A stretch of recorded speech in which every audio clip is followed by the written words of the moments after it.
Assalamualaikum warahmatullahi wabarakatuh. Di sini saya akan menjelaskan cara pengaplikasian untuk tampilan data dan masukkan data pada website di localhost. Oke. Pertama-tama di sini saya akan mengambil aplikasi yang pertama itu ada NetBeans. Nah, yang kedua itu ada SAM-app. Oke. Nah, yang pertama kita masuk dulu ke NetBeans. Kita masuk ke tabel yang sudah kita buat sebelumnya. Nah, kenapa saya membuat tabel terlebih dahulu? Karena saya akan takut aja ya ada kesalahan beberapa di bagian source-nya ini atau di bagian si codingan ini ya. Nah, di sini saya akan jelaskan terlebih dahulu kenapa sih kok bisa langsung jadi coding kayak gini. Nah, ini tuh kita langsung dari desainnya itu. Ini tampilan desain yang sudah saya buat seperti ini. Nah, untuk tampilan desain yang sudah saya buat, saya akan jelaskan satu persatu bagaimana si desain ini sudah tampil seperti ini dan menghasilkan codingan seperti ini. Oke, yang pertama itu di sini ada program kelas atau kelas ya. Di sini saya menggunakan label. Nah, untuk nama-nama kayak program kelas, jumlah, tanggal, cari, NIM, nama, bulan, tahun itu menggunakan label semua ya. Nah, untuk NIM-nya yang di samping ini, yang kayak NIM terus kayak gini nih segala macam nih, ini menggunakan text field. Nah, ini text field. Ini hanya untuk dipakai NIM, nama sama jumlah aja ya, sama cari juga nih menggunakan text field. Ini untuk menampilkan data nantinya yang akan dimasukkan program. Nah, bulan itu sama tahun saya menggunakan yang namanya combo box nih, combo box. Oke. Untuk tanggal sendiri, nah tanggal sendiri ini khusus ya, khusus karena di sini kan nggak ada ya. Karena di situ nggak ada, kita ambil dari file yang sudah saya download sebelumnya.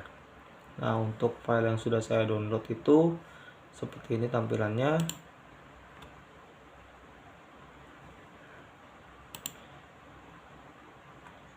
Nah, untuk tanggal itu saya sudah download sebelumnya, yaitu J-Calendar. Nah, ini dia. Ini J-Calendar. Kita masuk lagi ke NetBeans. Caranya untuk masukkan kayak gimana? Kita tinggal klik aja ini, klik kanan, kita pilih bagian properties, kita pilih di library. Nah, terus kita masukkan di sini ya. Nih bagian sini ada tanda plus. Sebelumnya saya sudah buat dan sudah saya masukkan. Nah, ini yang tadi di kalender. Nah, ini untuk MySQL connector, ini tambahan nanti yang akan mengkonekkan dari si NetBeans ini ke localhost itu sendiri.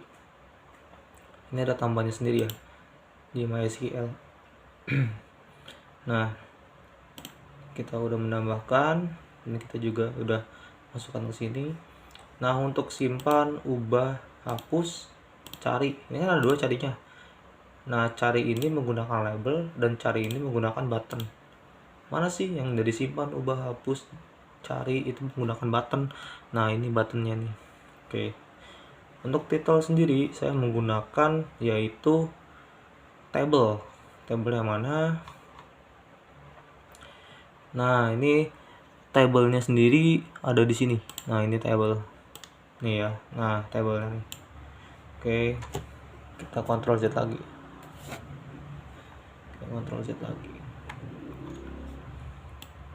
setelah itu kita masukkan ke simpan ini atau push button ini ya.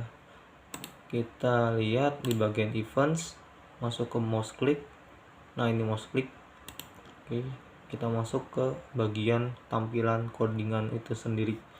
Oke, ini codingan dari beberapa tombol-tombol yang ada di sini. Jadi simpan, ubah, hapus, cari. Nah, untuk si text field ini dia juga ada sendiri ya. Nah, kita coba di bagian events, action performat, tx name performat. Nah, ini udah ada sendiri tampilannya kayak gini ya. Oke. Untuk beberapa shots yang ada di sini, saya sudah menambahkan sebelumnya beberapa codingan-codingan yang sudah saya buat yang akan nampilkan di bagian localhost nantinya. Oke, kita sudah buat semuanya, lalu kita masuk ke bagian aplikasi yang tadi, yaitu SAMPP, yang dimana SAMPP ini akan menafsirkan atau mentransferkan si data dari NetBeans ini ke localhost yang akan ditampilkan di Chrome. Oke, kita coba start dulu keduanya, Apache dan MySQL. Oke, sudah terhubung ya.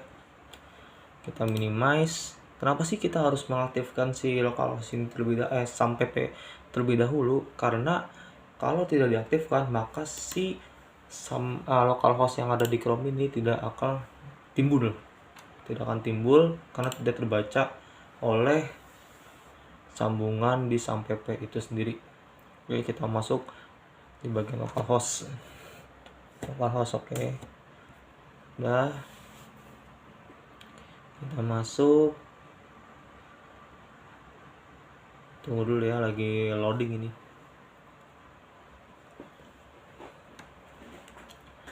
Oke, lagi loading. Oke, udah masuk. Nah, saya udah buat sebelumnya ya, yaitu menggunakan Kui. Nah, ini Kui.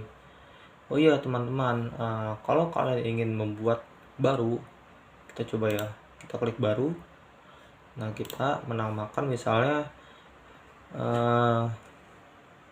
Popo. Oke, tetap bisa namanya Popo. Ini nggak usah diganti, Latin 1 Swedish ya. Nah, terus habis itu kita buat, kita masuk, sesuaikan dengan jumlah yang ada di NetBeans untuk menampilkan data. Di sini ada berapa jumlah? 1, 2, 3, 4, 5 dan 6. Oke, ada 6 tampilan data yang nanti akan masuk. Kita coba buat 6. Oke, nama tabelnya ada lagi di sini. Ini buat menunjukkan si tabel ini, untuk menampilkan si tabel ini nantinya. Misalnya namanya kuku. Oke, kita buat. Oke, sip. Namanya kuku. Oke. Di sini kita coba masukkan ya. Misalnya di sini name. Nah, di sini nama. Di sini bulan. Tanggal, tahun ya, yang tadi sesuai. Terus tanggal terakhirnya. Tadi apa sih? Saya lupa. Oh, udah. Cuman ada name, nama ya, sama udah itu doang. Nah, terus kita masukkan ini name menggunakan angka, dan nama itu menggunakan teks, bulan itu menggunakan teks juga, tahun menggunakan teks, tanggal itu menggunakan date. Nah, oke. Oh iya, satu lagi, jumlah, saya lupa ini jadi jumlahnya. Ini ada jumlah. Oke, jumlah kita, jumlah ini menggunakan yaitu integer dan tanggal menggunakan date. Nah, oke, kita kirim, simpan ya, kita simpan si database ini. Oke, udah masuk. Oke, nah di bagian sini tampilan ini kita menggunakan lainnya. Di lainnya ini kita menggunakan utama di bagian name.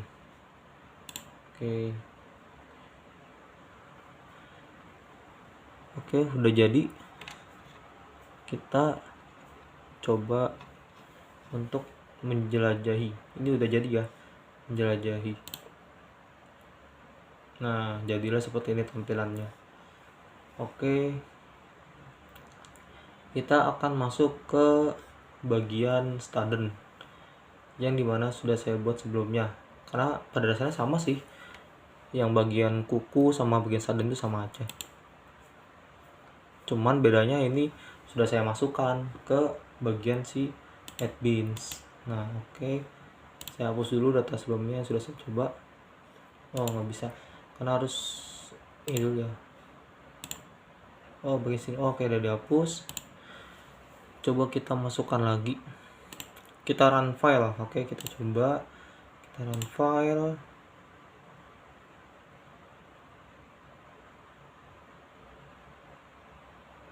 Kita tunggu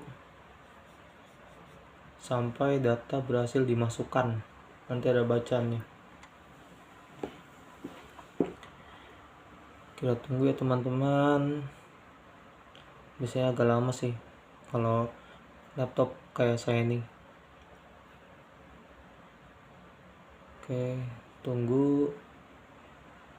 Oke, nah ada tampilan data seperti ini, tekan oke aja. Oke, kita masukkan aja. Ini asal-asalan aja ya, asal-asalan aja ini ya, mau kalian namain apa juga terserah. Yang penting kalau name sama jumlah itu menggunakan name sama jumlah itu menggunakan integer karena angka di sini. Nah, untuk nama kita menggunakan apa aja ya? Oke. Nah, bulan kita ganti April, jumlah kita ganti 90. Nah, jumlahnya, terus tanggal itu tanggal 1. Oke, kita simpan. Sip. Apakah masuk ke bagian si lokasi ini? Kita lihat, kita refresh dulu. Nah, oke, kita masuk, berhasil masuk ya teman-teman, berhasil masuk. Oke, nah setelah berhasil masuk, coba kita ubah name-nya aja, kita ubah menjadi 89. Nah, jumlahnya menjadi 77. Kita ubah.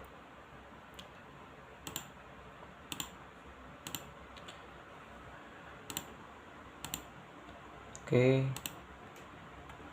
ini 8977. Apakah berhasil diubah? Oke, berhasil diubah. Coba kita masuk ke hapus, kita hapus ini data. Oh, kalau enggak kita cari dulu aja sebelum kita hapus, kita cari dulu aja apakah data ditemukan atau tidak. Oke, 89 kita cari. Oke, data ditemukan. Nah, terus coba kita hapus. Oke, data berhasil dihapus di bagian title. Coba kita refresh lagi. Oke, data sudah berhasil dihapuskan teman-teman. Nah,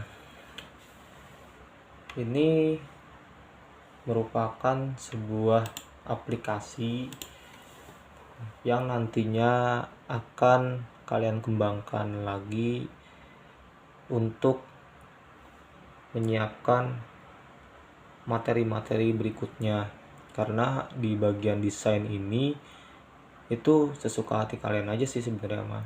Kalau kalian bisa untuk mengembangkan ya terserah, kalau kalian bisa melanjutkan ya bersyukur, karena intinya itu di desain ini juga merupakan suatu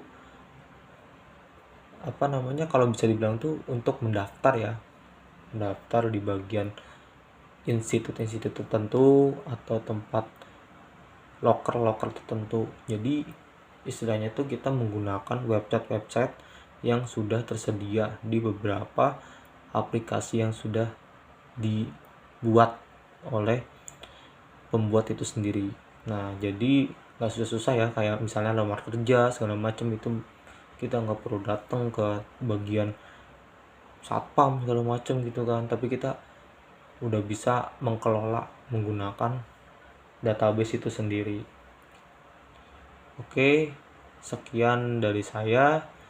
Apabila ada kesalahan kata-kata dan jika kalian ingin bertanya tentang bagaimana cara untuk bisa menjadi tampilan seperti itu, bisa komen di channel YouTube saya ya. Terima kasih. Sekian dari saya. Wassalamualaikum warahmatullahi wabarakatuh.